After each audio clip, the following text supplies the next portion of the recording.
The Life of the Spirit and the Life of Today by Evelyn Underhill. Chapter 6, Part B, The Life of the Spirit in the Individual. I will illustrate this from a living example, that of the Sadhu Sundar Singh.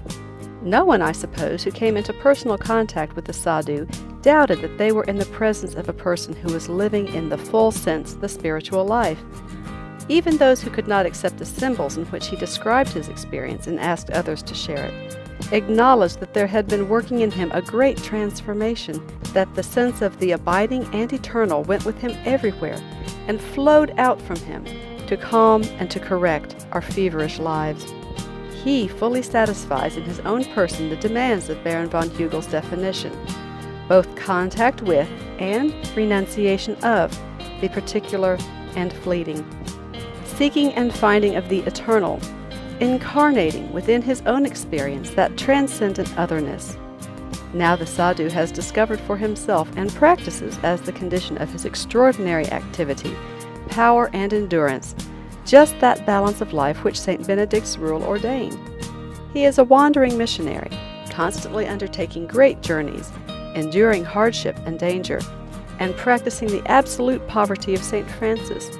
He is perfectly healthy, strong, extraordinarily attractive, full of power. But this power he is careful to nourish. His irreducible minimum is 2 hours spent in meditation and wordless communication with God at the beginning of each day. He prefers 3 or 4 hours when work permits, and a long period of prayer and meditation always precedes his public address. If forced to curtail or hurry these hours of prayer, he feels restless and unhappy, and his efficiency is reduced. Prayer, he said, is as important as breathing, and we never say we have no time to breathe. 140. All this has been explained away by critics of the muscular Christian sort, who say that the sadhu's Christianity is of a typically Eastern kind. But this is simply not true. It were much better to acknowledge that we more and more are tending to develop a typically Western kind of Christianity, marked by the Western emphasis on doing and the Western contempt for being, and that if we go sufficiently far on this path, we shall find ourselves cut off from our source. The sadhu's Christianity is fully Christian. That is to say, it is whole and complete. The power in which he does his works is that in which St. Paul carried through his heroic missionary career. St. Benedict formed a spiritual family that transformed European culture. Wesley made the world his parish. Elizabeth Fry faced the Newgate criminals. It is idle to talk of the revival of a personal spiritual life among ourselves, or of a spiritual regeneration of society, for this can only come through the individual remaking of each of its members, unless we are willing, at the sacrifice of some personal convenience, to make a place and time for these acts of recollection, this willing and loving, and even more fruitful, the more willing and loving communion with, response to reality, to God.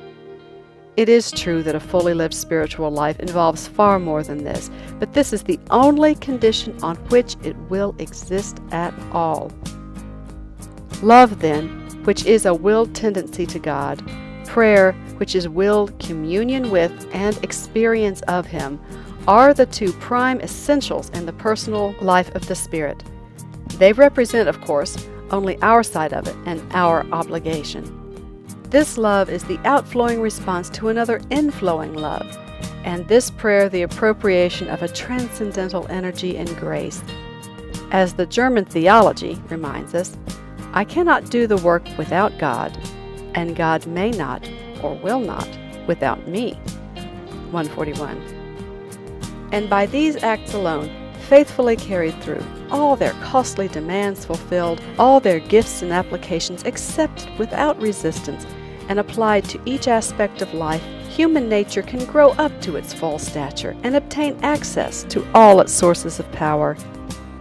Yet this personal inward life of love and prayer shall not be too solitary. As it needs links with cultus, and so with the lives of its fellows, it also needs links with history, and so with the living past. These links are chiefly made by the individual through his reading, and such reading, such access to humanity's hoarded culture and experience, has always been declared alike by Christian and non-Christian asceticism to be one of the proper helps of the spiritual life. Though Hofting perhaps exaggerates when he reminds us that medieval art always depicts the saints as deeply absorbed in their books, and suggests that such brooding study directly induces contemplative states, 142. Yet it is true that the soul gains greatly from such communion with, and meek learning from, its cultural background. Ever more and more as it advances, it will discover within that background the records of those very experiences which it now must so poignantly relive, and which seem to it, as its own experience seems to every lover, unique. There it can find, without any betrayal of its secret, the wholesome assurance of its own normality, standards of comparison, companionship, alike in its hours of penitence, of light, and of deprivation. Yet such fruitful communion with the past is not the privilege of an aristocratic culture. It is seen in its perfection in many simple Christians who have found in the Bible all the spiritual food they need. The great literature of the Spirit tells its secrets to those alone who thus meet it on its own ground. Not only the works of Thomas à Kempis, of Ruysbroek, or of St. Teresa, but also the biblical writers, and especially perhaps the Psalms and the Gospels, are read wholly anew by us at each stage of our advance. Comparative study of Hindu and Muslim writers proves this is equally true of the great literatures of other faiths. 143. Beginners may find in all these infinite stimulus, interest, and beauty, but to the mature soul they become road books, of which experience proves the astonishing exactitude, giving it descriptions which it can recognize and directions that it needs, and constituting a steady check upon individualism. Now let us look at the emergence of this life which we have been considering, and at the typical path which it will or may follow in an ordinary man or woman of our own day. Not a saint or genius reaching heroic levels, but a member of that solid, wholesome spiritual population which ought to fill the streets of the city of God.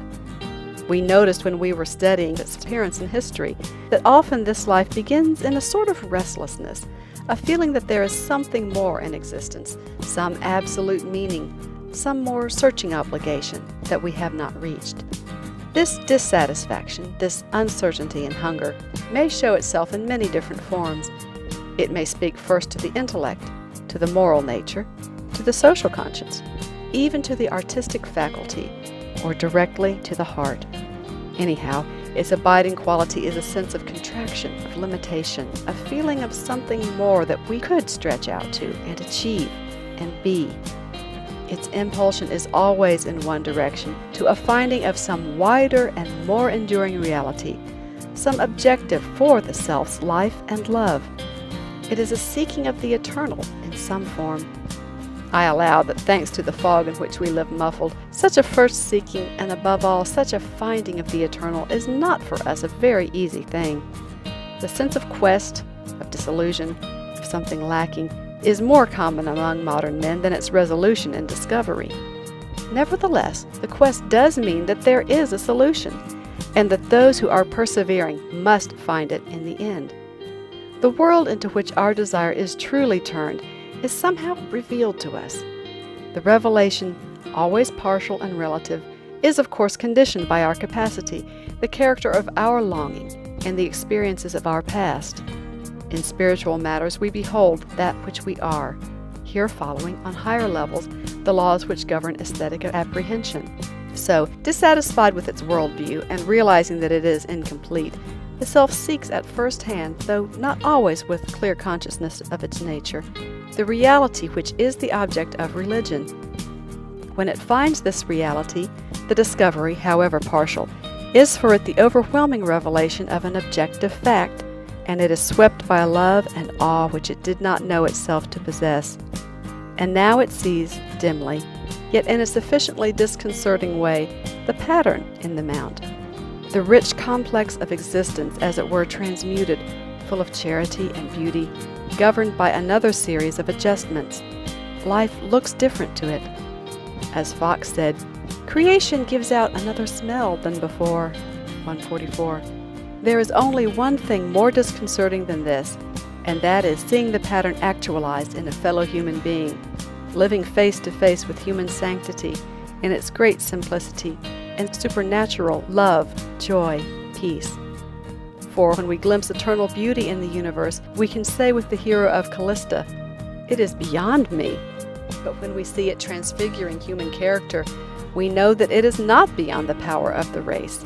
It is here, to be had. Its existence as a form of life creates a standard and lays an obligation on us all. Suppose then that the self, urged by this new pressure, accepts the obligation and measures itself by the standard. It then becomes apparent that this fact which it sought for and has seen is not merely added to its old universe, as in medieval pictures paradise with its circles overarches the earth.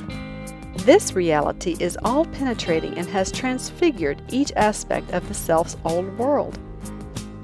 It now has a new and more exacting scale of values, which demand from it a new series of adjustments, ask it, and with authority, to change its life. What next? The next thing probably is that the self finds itself in rather a tight place. It is wedged into a physical order that makes innumerable calls on it and innumerable suggestions to it, which has for years monopolized its field of consciousness and set up habits of response to its claims. It has to make some kind of a break with this order, or at least with its many attachments thereto, and stretch to the wider span demanded by the new and larger world. And further, it is in possession of a complex psychic life, containing many insubordinate elements, many awkward bequests from a primitive past. That psychic life has just received the powerful and direct suggestion of the spirit, and for the moment, it is subdued to that suggestion. But soon it begins to experience the inevitable conflict between old habits and new demands, between a life lived in the particular and in the universal spirit. And only through complete resolution of that conflict will it develop its full power. So the self quickly realizes that the theologian's war between nature and grace is a picturesque way of stating a real situation, and further, that the demand of all religions for a change of heart, that is, of the deep instinctive nature, is the first condition of a spiritual life, and hence that its hands are fairly full. It is true that an immense joy and hope come with it to this business of tackling imperfection, of adjusting itself to the newly found center of life. It knows that it is committed to the forward movement of a power which may be slow but which nothing can gainsay. Nevertheless, the first thing that power demands from it is courage, and the next an unremitting, vigorous effort. It will never again be able to sink back cozily into its racial past. Consciousness of disharmony and incompleteness now brings the obligation to mend the disharmony and achieve a fresh synthesis. This is felt with a special sharpness in the moral life, where the irreconcilable demands of natural self-interest and of spirit assume their most intractable shape. Old habits and paths of discharge, which have almost become automatic, must now, it seems, be abandoned. New paths, in spite of resistances, must be made. Thus it is that temptation, hard conflict, and bewildering perplexities usher in the life of the spirit. These are largely the results of our biological past continuing into our fluctuating, half-made present, and they point towards a psychic stability, an inner unity we have not yet attained. This realization of ourselves as we truly are, emerging with difficulty from our animal origin, tinctured through and through with the self-regarding tendencies and habits it has imprinted on us, this realization, or self-knowledge, is humility, the only soil in which the spiritual life can germinate. And modern man, with his great horizons, his ever clearer vision of his own close kinship with life's origin, his small place in the time stream, in the universe, in God's hand, the relative character of his best knowledge and achievement is surely everywhere being persuaded to this royal virtue. Recognition of this his true creaturely status, with its obligations, the only process of pain and struggle needed if the demands of generous love are ever to be fulfilled in him, and his many-leveled nature is to be purified and harmonized and develop all its powers. This is repentance. He shows not only his sincerity, but his manliness and courage by his acceptance of all that such repentance entails on him. For the healthy soul, like the healthy body, welcomes some trial and roughness and is well able to bear the pains of education. Psychologists regard such an education, harmonizing the rational or ideal with the instinctive life, the change of heart which leaves the whole self working together without inner conflict towards one objective, as the very condition of a full and healthy life. But it can only be achieved in its perfection by the complete surrender of heart and mind to a third term, transcending alike the impulsive and the rational. The life of the Spirit, in its supreme authority and its identification with the highest interests of the race, does this, harnessing man's fiery energies to the service of the light. Therefore, in the rich new life on which the self enters, one strand must be that of repentance, catharsis, self-conquest, a complete contrition which is the earnest of complete generosity and calculated response. And dealing as we are now with average human nature, we can safely say that the need for such ever-renewed self-scrutiny and self-purgation will never in this life be left behind. For sin is a fact, though a fact which we do not understand, and now it appears and must evermore remain an offense against love, hostile to this intense new attraction, and marring the self's willed tendency towards it. The next strand we may perhaps call that of recollection. For the recognizing and the cure of imperfection depends on the compensating search for the perfect, and its enthronement as the supreme object of our thought and love. The self, then, soon begins to feel a strong impulsion to some type of inward withdrawal and concentration, some kind of prayer, though it may not use this name or recognize the character of its mood. As it yields to the strange new drawing, such recollection grows easier.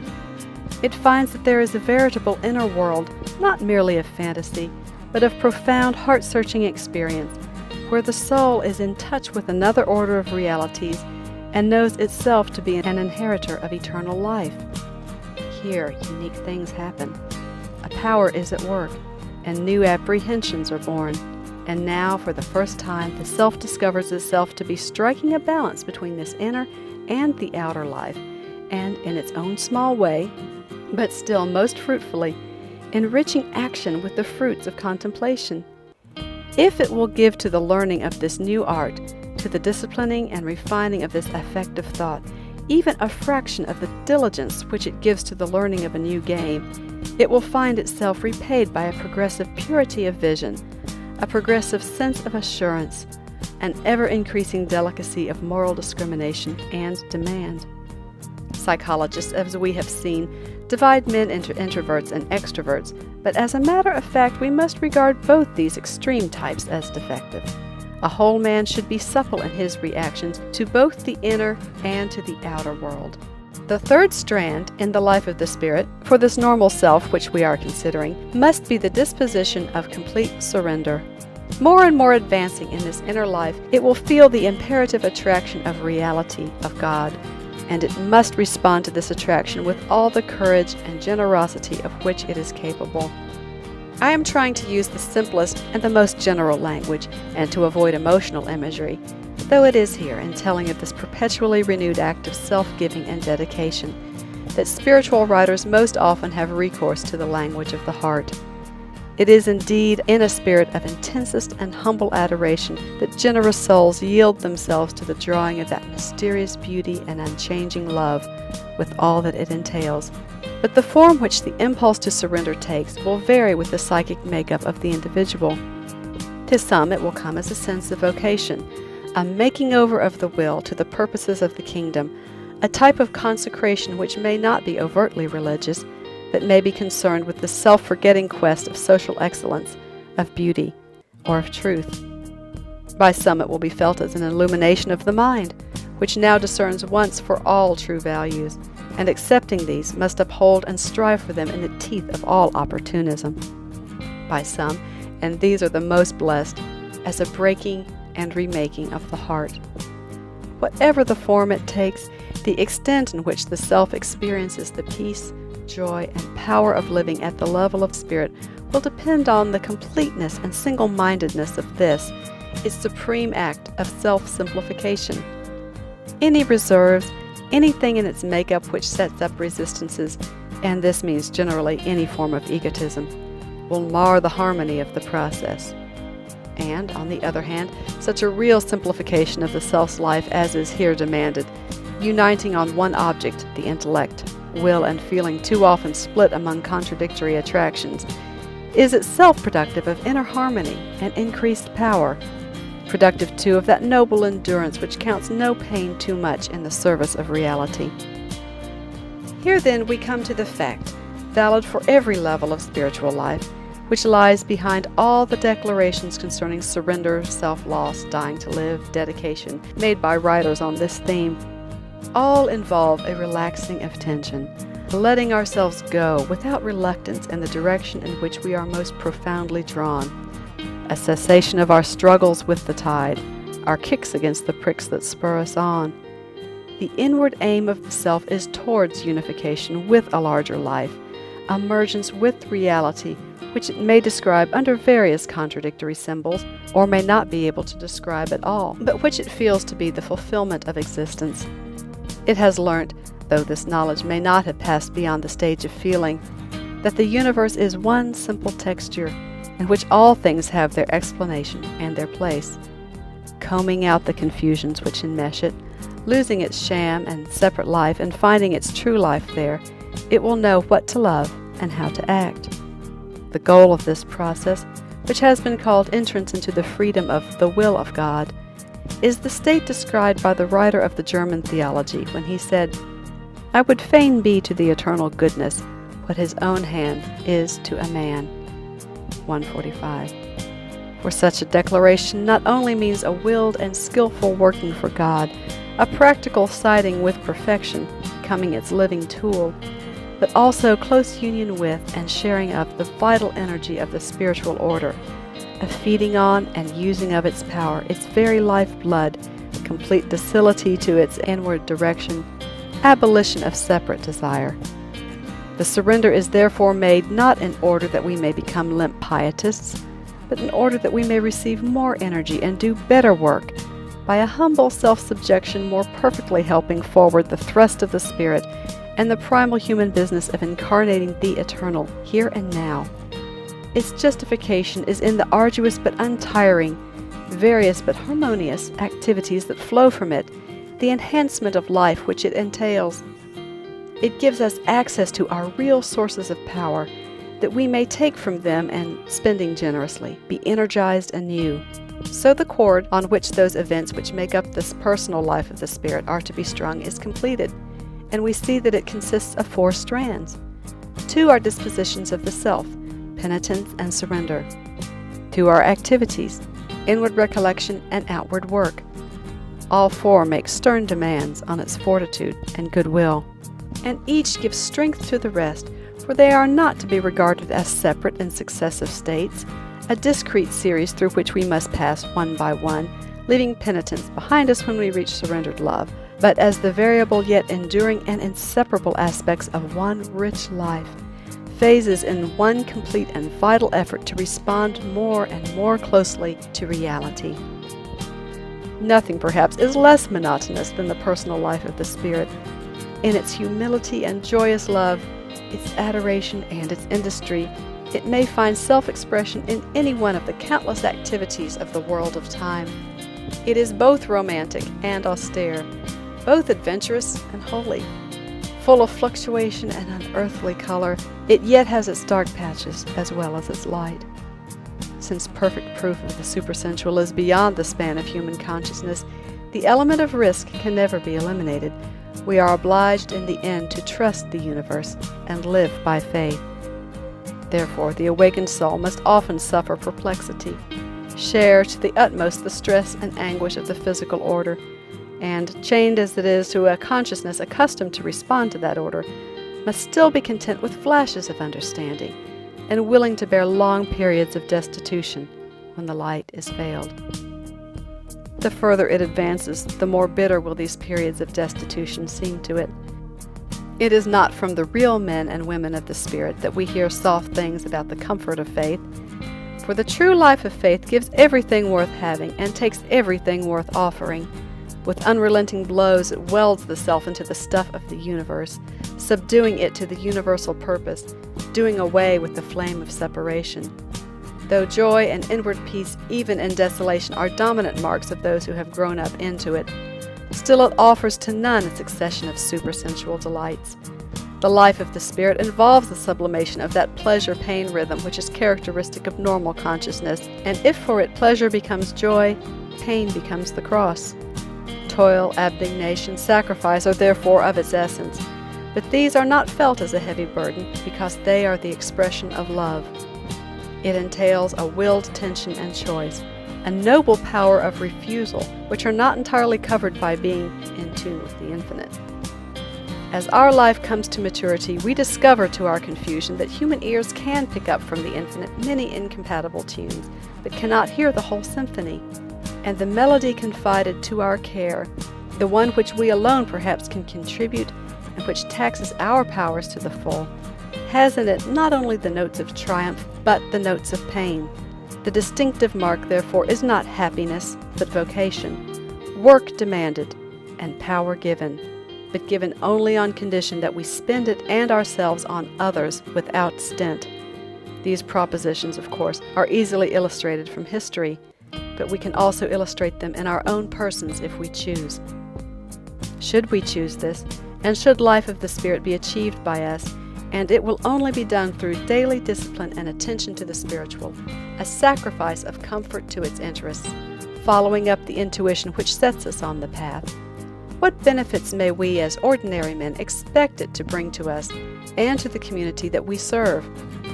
It will certainly bring into life new zest and new meaning, a widening of the horizon and consciousness of security, a fresh sense of joys to be had and of work to be done. The real spiritual consciousness is positive and constructive in type.